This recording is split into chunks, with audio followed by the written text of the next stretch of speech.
দেওয়ার আগের থেকেই আমাদের ভারপ্রাপ্ত চেয়ারম্যান আমাদেরকে উনি ডেকেছিলেন, আমাদের সাথে কথা বলেছেন যারা মনোনয়ন প্রত্যাশী ছিল এবং সকলকে বলেছেন যে আমাদের মেইন ইয়েটা কি, এইমটা কি, যে আমাদের দলের যত সংখ্যাগরিষ্ঠতা নিয়ে আমরা সংসদে যাব।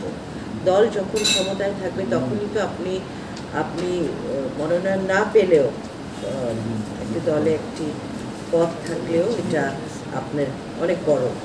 তো আমাদেরকে বলেছে সহনশীল হতে, যারা মনোনয়ন পায়নি তাদের কাছে যে তাকে ডেকে এনে নির্বাচনের মাঠে কাজ করার জন্য, তাদের সহানুভূতি দেখানোর জন্য আমাদের চেয়ারম্যান বলেছে। এখন দু একটা ঘটনা হতেই পারে, আমাদের দল এত বড় এবং ঠিক আমাদের দলের লোকও যে করেছে এমন তো কোনো প্রমাণ নেই যে নিজেরা করেছে এরকম। ওইটা থাকবে, এত বড় দল, এত বৃহৎ দল, এত শক্তিশালী দল, অনেক শক্তিশালী ক্যান্ডিডেট আছে, তাদেরকে মূল্যায়ন করা হবে কারণ তারা এত বছর দলের ফ্রন্ট লাইনে ছিল, তারা সামনে ছিল, তাদেরকে অবশ্যই মূল্যায়ন করবে, এটা দল বলেছে এবং ভারপ্রাপ্ত চেয়ারম্যান বলেছেন। একটু ধৈর্য ধরতে হবে, রাজনীতি তো একদিনের না, এটা একটা কন্টিনিউয়াস প্রসেস। আজকে তারা মনোনীত হননি, সামনে হবে ইনশাল্লাহ।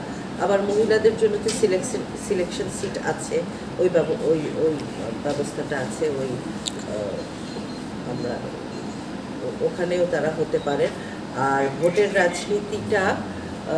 রাজনীতি একটা ডিফারেন্ট দেন কমিটির রাজনীতি বা আন্দোলন সংগ্রামের রাজনীতি। ভোট তাকেই দেয় জনগণ যার উপর আস্থা আছে। তো সেভাবেই বিচার বিবেচনা করে দল মনোনয়নটা দিয়েছে। খারাপ সময় গেছে, দলের খারাপ সময় না, দেশেরই খারাপ সময় আমি বলবো। আমরা খুবই অত্যাচারিত দলের মানুষরা। সেই সময় আমি দলের সাথে ছিলাম এবং নেতাকর্মীর সাথে ছিলাম, ফরিদপুরের জনগণের সাথে ছিলাম। আমার আব্বা একটু শেষের দিকে অসুস্থ হয়ে যাওয়াতে আমার ফরিদপুরের অনেক দায়িত্ব আমার উপরে ছিল। তো ফরিদপুরের মানুষ সবসময় আমাকে দেখেছে রাজনীতির মাঠে এবং আমার আব্বা 5 বার এমপি হয়েছেন। ফরিদপুরের মানুষ ভালোবেসে, তার উপরে বিশ্বাস করে তাকে ভোট দিয়েছে, নির্বাচিত করেছে। মহিলা হিসেবে আমি মনে করি না এটা তেমন কোনো বাধা। আর আমাদের জনগোষ্ঠীর তো, আমাদের জনসংখ্যার অর্ধেক হলো মহিলা।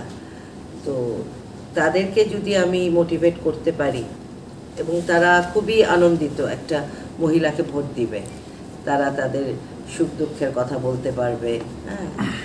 তো অতএব আমি খুবই আশাবাদী যে আমাকে ভোট দিয়ে ফরিদপুর জনগণ এমপি। ফরিদপুর বলেন, এদেশের মানুষ বলেন, একটা সুষ্ঠু এবং নিরপেক্ষ নির্বাচনের জন্য উদ্গ্রীব হয়ে অপেক্ষা করছে এবং আমার সাথে আছে ফরিদপুরের মানুষ, কারণ তাদের সুখ দুঃখে আমি সবসময় ছিলাম এবং আমাকে এবং আমার পরিবারকে এবং দলের নেতাকর্মীদের সবসময় ফরিদপুরের মানুষ বিপদ আপদে পেয়েছে। তো আমি আশাবাদী যে আমাকেই তারা পছন্দ করবে।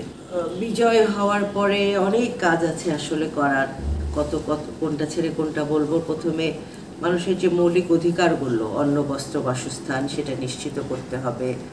ফরিদপুরবাসী কর্মসংস্থানের ব্যবস্থা করতে হবে, শিক্ষার মান উন্নয়ন করতে হবে এবং বর্তমানে একটা যেটা আমি জিনিস দেখি ফরিদপুরে, যে মাদকের খুব বিস্তার, এটার ব্যাপারে জিরো টলারেন্স আমাদের দেখাবো এবং আমাদের নদীমাতৃক দেশ বাংলাদেশ এবং আমাদের ফরিদপুরের পাশ দিয়ে পদ্মা নদী বয়ে যায়। ছোটবেলায় দেখতাম কি পানি, সমুদ্রের মতো ছিল পদ্মার পানি, কিন্তু এখন শুকিয়ে একটা খালের মতো হয়ে গেছে। এই পদ্মা নদীর নাব্যতা আমাদের আবার রক্ষা করতে হবে, এটা ফিরিয়ে আনতে হবে। তার জন্য যে কাজ করা এবং যোগাযোগ ব্যবস্থা, চর এলাকার মানুষরা যোগাযোগ বিচ্ছিন্ন হয়ে থাকতে হয়, তাদের যোগাযোগ ব্যবস্থা চর এলাকায় ঠিক করতে হবে এবং প্রতিটি ইউনিয়নে আমাদের রাস্তাঘাটের বেহাল অবস্থা, যোগাযোগ ব্যবস্থাটা উন্নত করতে হবে এবং মানুষের কর্মসংস্থান, ইন্ডাস্ট্রিয়ালাইজেশন করতে হবে এবং এই পৃথিবী যেভাবে চলছে সেই পেসে আমাদের চলতে হবে, মডার্নাইজেশন করতে হবে।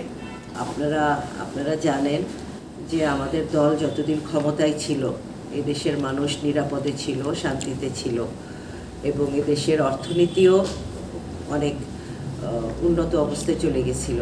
তো আমি চাই যে আপনারা আমাদের দলকে ধানের শীষকে ভোট দিয়ে নির্বাচিত করেন। আমরা সংখ্যাগরিষ্ঠতা পেয়ে সংসদে যে দেশের মানুষের উন্নয়ন করব, কর্মসংস্থান থেকে শুরু করে শিক্ষা ব্যবস্থা সব কিছুর উন্নয়নের জন্য ইনশাআল্লাহ আমরা কাজ করব কাঁধে কাঁধ মিলিয়ে। বিজলি কেবলস যে কোনো স্থাপনার বৈদ্যুতিক সংযোগকে রাখে নিরাপদ, কারণ এর স্কিন কোটেড ইনসুলেশন সম্পূর্ণ ফায়ার রিটার্ডেন্ট আর সেলফ এক্সটিংগুইশিং। তাই বিজলি কেবলস নিজেই নিজেকে নেভায়। বিজলি কেবল, নিরাপদ আজীবন।